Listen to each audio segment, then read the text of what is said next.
un membre de la communauté, en l'occurrence le président de la PE du lycée de Fondu. Ensuite, nous donnerons la parole au directeur de la communication de Petrosen. Je placerai un mot et ensuite je céderai la parole pour ne pas dire donner la parole à Lia parce que c'est lui qui doit me la donner. Je pense que si on est d'accord sur ça, le maire ou son représentant peut prendre la parole. Allez-y.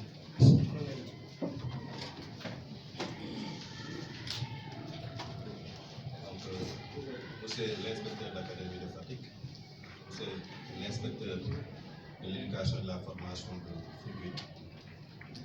chers invités, je voudrais avec votre permission, monsieur Lief, m'exprimer en wolof, vu la configuration de la salle. Allez-y. Voilà, donc ñu ngi nuyu mbooloo yëpp di ziar yëpp di sàkku rek dëkk ci kàddu bi ci kàllaama wolof ndax gis nañ ne configuration salle xëy na am na nu ñu koy waxee ci français am na peut être ñëpp mën nañ bañ a yem même niveau de compréhension moo tax it si commune bi ci travaux yi ñu exprimer wu ku ci nekk peut être fi la neex ñu mën a permettre ñi nga xamante ne ñëw te xëy na seen jàng demeewul ñu mën a comprendre amuñu yóbbaale ngir communauté parce que li ñuy def aussi bien vrai que c'est pour le monde de l'éducation mais également c'est pour la communauté kon nag ci turu monsieur le maire de la commune de Foundiougne Thiam bi nga xam ne moo waroon ñëw ñu représenté ko ndaxte kenn umpalewul ne suba dafa am ay yëngu-yëngu yu am ci biir commune bi moom ay rendez-vous yu mu def d'urgence kon ci turam ak turu conseil municipal yëpp ñu leen di souhaiter la bienvenue fii ci commune de Foundiougne particulièrement ci salle de délibération de la mairie de Foundiougne di rafetlu initiative bi en tant que commune ndaxte lii ça pouvait se faire ailleurs mais ñu choisir la commune de Foundiougne compte tenu de l'importance du thème bi ñu war a waxtaanee muy le pétrole ak ñi nga xamante ne mooy Petrosen ñi leen di gërëm aussi seen teewaay bi ñoom waa Petrosen di ñaan rek ne lépp luñ fiy tënk mu doon njëriñu askan bi surtout particulièrement aux élèves yi nga xamante ne ñoom ñooy le centre de nos préoccupations ñoom ñooy préoccupation enseignants yi ñooy préoccupation administration mais également ñooy préoccupation communauté kon nag ñu leen di ñaan lépp loo xam ne ñu ngi ko fiy def ñu jël note bu ñu demee ñu mën a démultiplier parce que ay représentants lañ mais généralement bu ñëwee ci genre rencontre yi dañuy ñëw rek comme meubler la salle mais da ngeen di xam ne lépp luñ fiy def finalité bi yéen donc su ngeen nekk ay acteurs ci li nga xam ne mooy réflexion yi ñuy def tey kon nag ci kaw loolu bañ a guddal ndax retard ba pare ñu ngi nuyu ñëpp di sant ñëpp di gërëm ñëpp wasalaam. Issa, conseil départemental. Merci beaucoup, monsieur le maire. Merci beaucoup, inspecteur. ñu ngi lay nuyu di nuyu IA di nuyu délégation bi ñu àndal waa Petrosen ak agent yi fa nekk ñëpp di nuyu monsieur le maire de la commune de Foundiougne di nuyu monsieur les maires des autres communes représentées di nuyu enseignants yi professeurs yi élèves yi communauté bi agent technique yi askan wi ku fi teew rek nuyu nañ la ci sa nuyoo bi gën a sell di wax ne aussi au même titre que le représentant du maire de la commune de Foundiougne ñu ngi sant yàlla bu baax ci daje bi dans un premier temps di dalal jàmm suñuy gan te di leen may suñu nopp waaye am lu ñu leen bëgg a yóbbante ñoom ñu sóoraale man damay faral di wax ne pétrole teen la teen day ngecc waaye bu ngeccee sax mun na tuyaat mais day miis nag bu ko defee c'est terminé loolu la ñuy wax en wolof miis de sorte que lépp loo xamante ne dafa nekk ressource pétrolière dañ ko war a mën a utiliser surtout ci secteur bi ñu nekk muy éducation pour vraiment développer le secteur de l'éducation au point que teen bi bu demee bay miis dina fekk ci biir éducation ñu former ci ay ndaw former ci ay xale former ci ay cadres yoo xamante ne dinañ mën a développer yeneen secteur yoo xamante ne dinañ mën a remplacer ce pétrole là mu bañ a nekk rek topp pétrole bi rek bañ a utiliser yeneen développement mais toujours sur le plan de l'éducation on renforce ce secteur là qu'on crée vraiment des structures et des institutions qui permettent de former nos enfants, de former vraiment nos élites de demain pour que, à l'issue de toute activité pétrolière, qu'il puisse développer d'autres secteurs qui pourront développer le Sénégal. Merci beaucoup.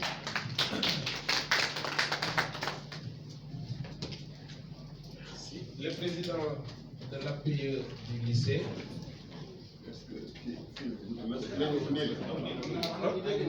Il est là-bas. Si le film n'est pas truqué, voilà.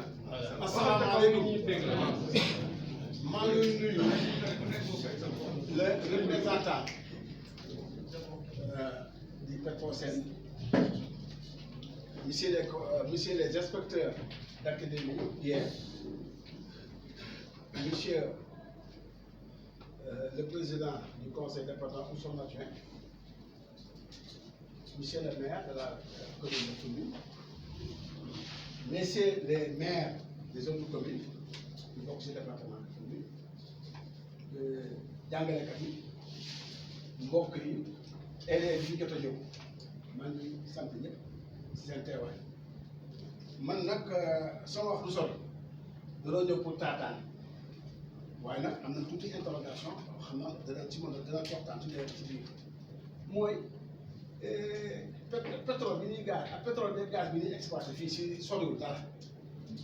man damaa xalaat ne ñu doon xaw a yéex réunion bi dafa yéex parce que yàgg na dégg ñoo ngi gaa yaa ngi si plateforme yi gis naa ñu fay liggéey donc ñun plateforme xanaa bu ñu fay liggéey gisuma ma benn yëguma benn waa fu ñu ne man fay liggéey am kenn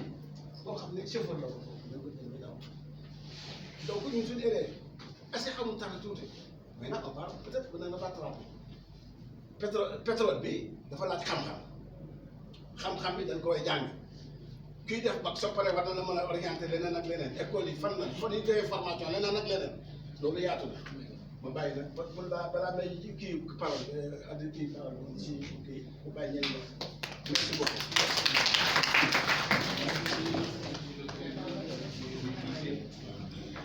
Qui a posé moult d'innovations. Je pense que lors des discussions, des solutions, des propositions de solutions, en tout cas des pistes pourront être proposées. Monsieur le directeur, vous avez la parole.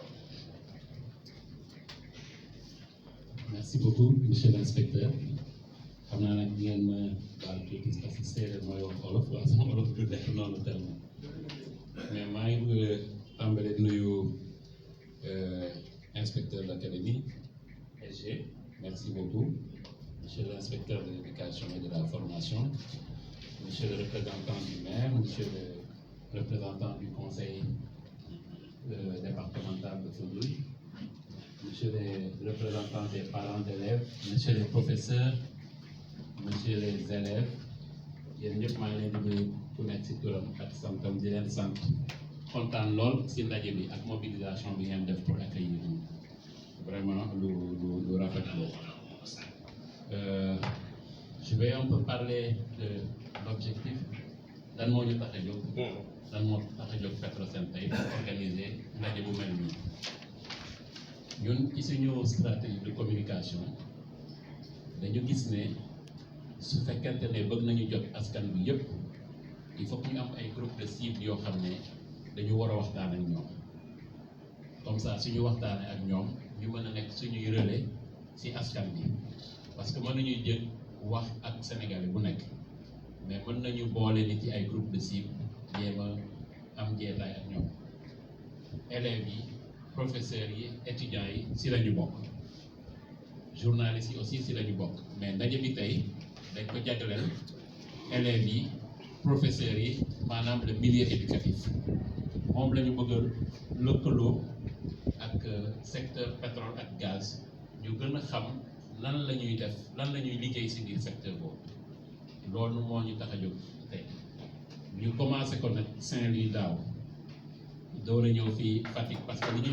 bëgg mooy ñu njëkk a waxtaan ak ñi nga xamante ne fa la projet pétrolier ak gazier yi nekk Saint-Louis ak GTA Fatick Foundiougne fi ñu nekk nii ak projet Sangomar loolu moo ñu tax a jóg ñu bëggoon nag waxtaan ak yéen expliquer leen lan moo nekk ci biir secteur bi naka la tëddee nu muy doxee lan mooy suñuy projet ak lan mooy perspective bi surtout mbirum formation bi am na ku ko wax léegi parce que mbirum formation dafa am solo lool ci état du Sénégal daf ko dugal ci biir mooy li ñuy wax capital humain li ñu bëgg mooy suñuy exploiter pétrole bi ak gaz ba mu jeex au moins am lu des te li des leen rek la mën a doon mooy les ressources humaines dans tous les pays du monde dans toutes les institutions les ressources humaines c'est la première ressource c'est le capital humain c'est la première ressource ñu bëggoon nag organisé fii dans la région de Fatick avec l'inspection en partenariat avec l'inspection d'académie lu ñuy waxee championnat de génie en herbe pétrogénie lañ ko tuddee ñu ne balaa ñuy tàmbale championnat boobu pétrogénie li ñu war a njëkk a def mooy waxtaan d'abord ak ñiy lënk secteur bi maanaam les inspecteurs les enseignants les professeurs comme ça ñu mën a taataan élèves yi ñu mën a jublu ci championnat boobu discussion bi nag information la ak sensibilisation dinañ leen defal benn présentation wax leen secteur bi naka la tëddee secteur bi suñ ko mënee résumé sax ñu ngi ko lënk ci ñetti poñ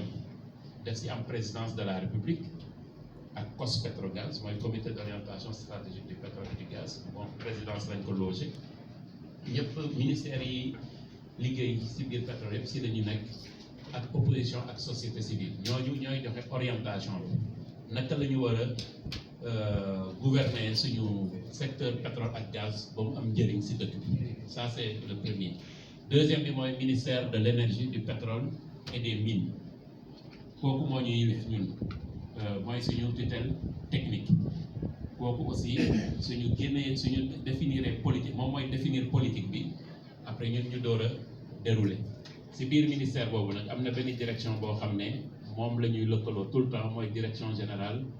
des hydrocarbures ak direction générale des opérations pétrolières et gazières ñooñu la ñuy liggéeyal te ministère bi chaque année day tënk pas chaque année tous les 5 ans day tënk lu ñuy wax loi le LPDC l'aide de politique du développement du secteur de l'énergie moom mooy joxe orientation yu mag yi nga xam ne Petrosen si loolu la war a wéy su loolu weesoo nag Petrosen door a ñëw Petrosen nag dafa nekk ñetti pàcc dafa am Petrosen holding moom moo coiffé yeneen structures yi si biir Petrosen holding boobu ñu am si ñaar yoo xam ne ñoo ko moom suñuy filiale lañu maanaam mën nañu wax ne suñuy doom lañu muy Petrosen exploration et production bi nga xamante ne Pape Ousmane mii def présentation fa lay liggéey ñooñu ñooy saytu lépp si lu jëm si pétrole ñoom ñooy gëstu def li ñuy wax exploration xool fan la pétrole nekk est-ce que war nañ ko mën a exploiter ainsi de suite ba bu ñuy def production bi comme ni ñuy def actuellement beneen Petrosen bi mooy Petrosen trading and services ñii suñu liggéeyee ba pare ba ñu jébal leen pétrole bi ñooñu ñooy jéem a jaay indi xaalis pour réew mi ay koom-koom lépp si wër ñaar yooyu suñu weesoo nga xam ne ñoo ko moom 100% am nañu yeneen filiale par exemple réseau gazier du Sénégal defe naa am nañu ñu jot a dégg ñuy wax réseau gazier mooy entreprise bi nga xamante ne suñuy génne gaz bi ak pétrole bi moo koy transporter si ay pipeline xam nga pétrole mën nañ ko transporter si ay façon yu bëri muy pipeline muy ay bateau muy ay kii waa pipeline ak ay bateau moom mooy réseau bi kooku mooy liggéey loolu pour gaz bi ak pétrole bi mën a yegg si usines yi ñu mën a def par exemple électricité wala entreprise yi mën si jëriñoo pour liggéey après réseau gazier ñun aussi ñoo yoreel nguuru Sénégal 83,65% par SAR société africaine de raffinage boobu kooku xam ngeen ko moom mooy def lépp liy jëm si raffiner pétrole mooy li oto yi di dawale muy essence muy gasoil muy gaz butane bi ngeen di togge si kër yi foofu lay tudd après ñooñu am na yeneen structure yoo xam ne aussi lëkkaloo nañu ak ñoom muy c'est le comité national du suivi du contenu local bu am solo boobu dafa rejoindre di représentant conseil départemental wax léegi mbirum renforcement du capital humain renforcement des entreprises et des normes pour ñu mën a bokk si mbirum exploitation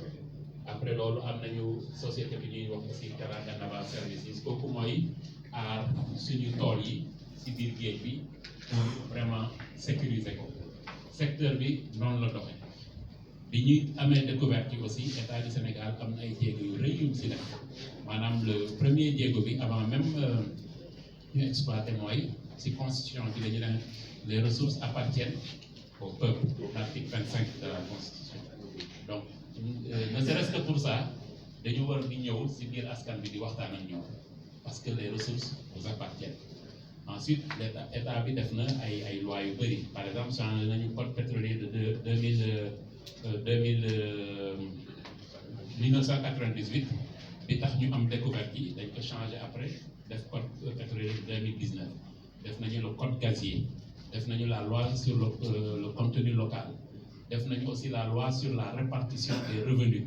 de telle sorte que dañ ko encadré pour benn nguur mënul ñëw jël revenu yooyu defe ko leneen. Dañuy jël 90% ñu jox dugal ko ci budget état du Sénégal et 10% ñu réserve ko pour les générations futures. Donc am na ay lois et règlements yu bëri yoo xam ne état bi jot na ko def vraiment pour encadrer l'exploitation du pétrole et du gaz pour ñëpp gis ci seen njëriñ. Ça c'était vraiment le résumé, si vous le permettez, dans l'introduction pour camper les principaux acteurs du secteur du pétrole et du gaz. may rafetlu nag vraiment ndaje bi te yaakaar ne xëy na dina continuer suñu relation avec surtout l'éducation nationale parce que nous pensons que vous êtes des relais naturels pour l'information sur le secteur du pétrole et du gaz. Les enfants vont grandir avec ce projet.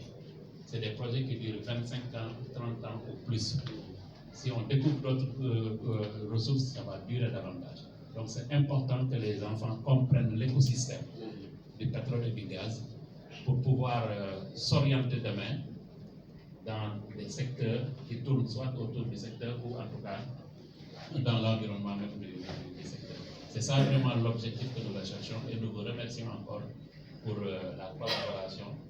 et nous passons nos salutations à l'inspecteur d'académie avec qui nous avons eu à interagir avant d'arriver bien entendu au niveau de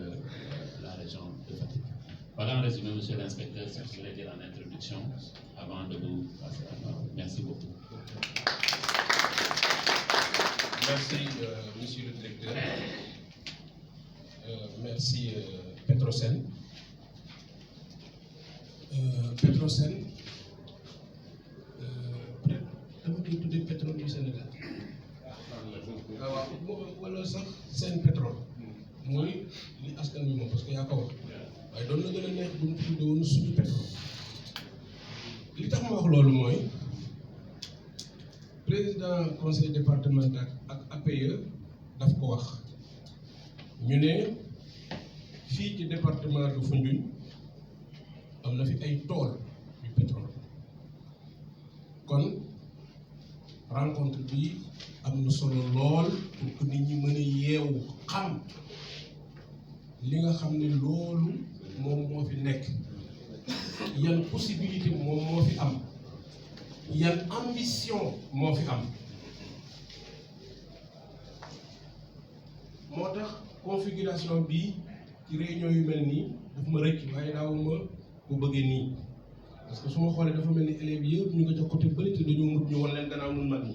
dañ leen di teg ci kanam c'est un avenir bu ñu koy fàttee noonu ñii ma gis fii ñëpp seen i temps passé na presque troisième âge la ñu dem ku ci nekkul troisième âge yaa nga deuxième ñii sax ñu ko quatrième kon nañu jël xale yu ndaw yi nga xam ne ñooy avenir Sénégal di leen teg ci kanam ñu déglu am na ci ñoo xam ne ñi mel ni man seen problème rëy na ba nga xamante ne bii li ñuy wax fii yëpp bu ñu génnee dañu koy fàtte waat waaye gis nga gone yi luñ ci jàpp duñ ko fàtte kon bu ñu leen di mujjal réunion bu ñuy mës a am ak disposition d'abord joxe des instructions bu ñuy nañ leen placer d'abord ñu jiitu ak ñu topp ci maintenant nag bu ñu jëlee suñu ay aada ak yooyu mag mooy jiitu yooyu xewi na de parce que gone yi ñun suñu passé suñu ñun pare nañ alors kon bu ñu dellu see pétrole dafa am importance ci réew wax naa ko dina tax ay ambition yu bees juddu waaye aussi fii ci biir réew mi mais ñeneen ñi ñuy xool aussi nekk bitim réew ça peut faire naître des appétits détestables ma bokk ko lëkkale ak li nga xam ne moo xew ca Golfe ba ak répercussions yi am fii ak peut-être même dans l'avenir nan la ñuy fexee ba ay tool bu ñu ko amatee di ko bay ñu bañ a jël lépp y compris sax bopp yi leer yëpp ñu jox ko bitim réew loolu yaakaar naa ne il faut ñu xalaat ñu ngi wax ba waxee ñu ne pétrole bi xaalisu pétrole bi fu muy dugg nañ ko wax loolu xëy na sax xejul fii mais rek dama bëgg a wax ni dans les perspectives pour askan bi mën ci gis boppam en termes d'offre de formation en termes de perspective je pense que fi ñu koy liggéeyee war nañ leen a mën a utal benn discrimination positive bu fekkee aussi dañuy jël ay ouvrier benn chauffeur la wax naka la ñuy def aussi ba ñeneen ñi war cee mën a gis seen bopp loolu nag leneen la man nag li ma intéressé mooy éducation gis nga bu ngeen bëggee mbir mi dëgër